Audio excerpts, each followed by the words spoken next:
This is Barbara Ellestad, news reporter with MesquiteLocal.com, and we are here today with GlenBurton, who is a candidate for Mesquite City Council in the 2011 election. And we're going to visit with Glen today and get some of his ideas and thoughts about issues as they relate to Mesquite. And he's going to give us some of his ideas on what he would like to be able to accomplish as a member of the City Council. So Glen, could you give us a short synopsis of your background? Certainly, Barbara. My professional background was primarily in the fire service. I entered the fire service as a rookie firefighter for a full-time city fire department in Ogden, Utah in 1964. And I retired from the fire service. I was first retired from the Ogden City Fire Department in 1990. I was assistant fire chief. That department had about 130 full-time firefighters, paramedics, and the full equipment coverage we have in most fire departments. So I left that fire department and spent 6 years as a fire chief of Weber County Fire Department. And at that time, I had been recruited by both first the Democrat Party and then the Republican Party to run for a political office, which as a fire chief, I tried to stay as far away from politics as I could. But I agreed the second time around. Had something to do with my mother-in-law was a chair of the Republican Party at that time, and I ended up running for office and went through the convention center, the election process at the convention center in our annual convention, and won 50% against an incumbent Republican. And he then resigned, and I filled the balance of that appointment and went on to 2 more 4-year terms as a Republican commissioner for Weber County, which is a full-time county commission seat. Weber County is about 200,000+ people, 14 cities. And budget, I think that one of our budgets was probably in the $100 million area. It was a higher-end budget and had a lot of background with politics and both administration and management positions there. Okay. What do you bring to the table that would compel someone to vote for you? Well, Barbara, one of the things I won't do in this election, I am not going to try and degrade my opponents in any way. I will not use the fact that their youth and inexperience will be brought forth. I won't do that. Okay. But I will say that I have had a lot of public experience in both in development and in city and county government and district governments. Building fire stations, health departments, jails, conference centers, transfer stations, landfills, and so I have a pretty vast backfield or background of local government issues. Okay. What specific areas should the City Council focus on in regards to improving relations with the business community here in Mesquite? I believe from my experience here in Mesquite that there seems to be a resentment about the process to get business and private business going. You read a lot about, I'm so frustrated with the process. And maybe it's the permitting process they go through, but I think that's a good place to start in business, because if you can't get the business past the first step of permit process, it then becomes an uphill battle.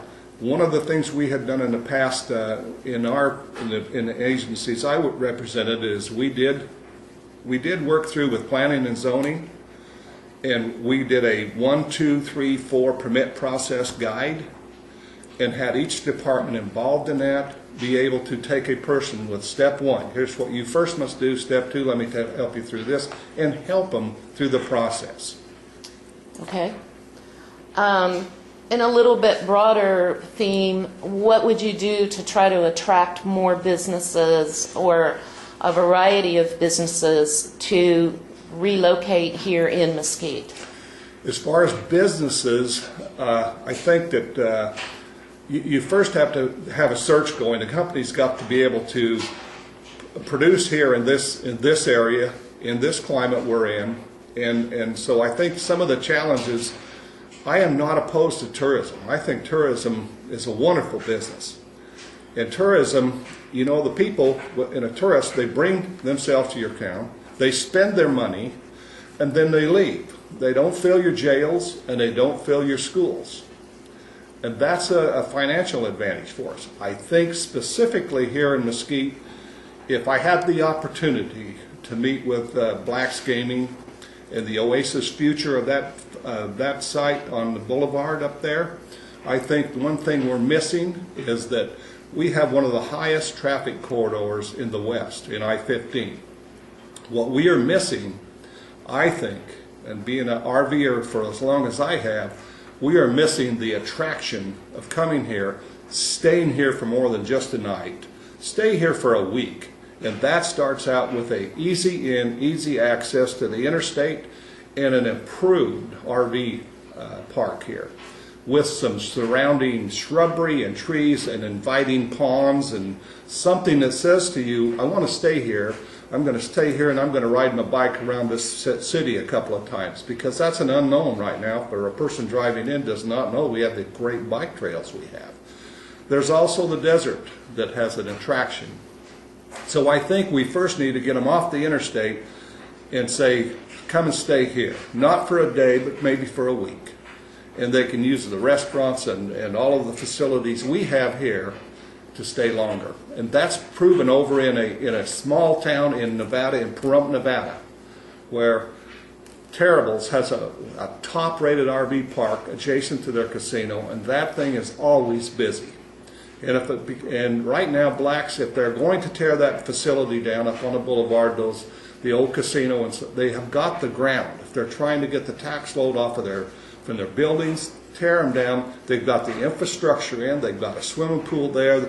They've got the acreage to put some landscaping in and improve the RV to where people will want to come off of the new exit we're going to have and come into Mesquite. And not instead of staying for one day, maybe they stay for 3 or 4. Now, would you see something like that, some business like that subsidized by the city?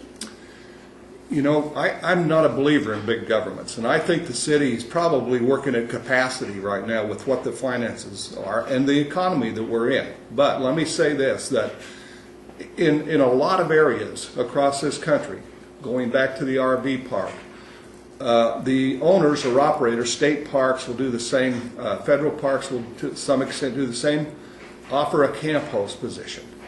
So somebody can come here, park for free, and manage the on-site RV park, cut the cost for operation down for the owners, and there's some other options. Volunteerism is great. And I go back to when we hosted the Winter Olympics. We couldn't fund everything we needed. We didn't have enough personnel, housing, hotels, and we had the world coming with a large contingent of workers that we needed on site to produce the Winter Olympics. We did what we call house stays. I had people from New Hampshire living with me for 3 weeks, because they came out here and no place to put them, but they were gatekeepers on the mountain for the ski resorts. And we had all kinds of people in town participating in the Olympics, federal people. Of course, security was an extreme. And so I think volunteerism can go a long ways. There's a new club here in town that's just starting out. And I think their final name is going to be Mesquite Sports Association or something like that. They're still writing their drafts on it. But their goal is to help business. And if we have an event coming here, a soccer event, a softball event, any event, they will then contact whoever the event host is and say, let us help you. We'll volunteer to park cars, we'll volunteer to hand out coupons, we'll volunteer to... So volunteerism can go a long ways. Okay.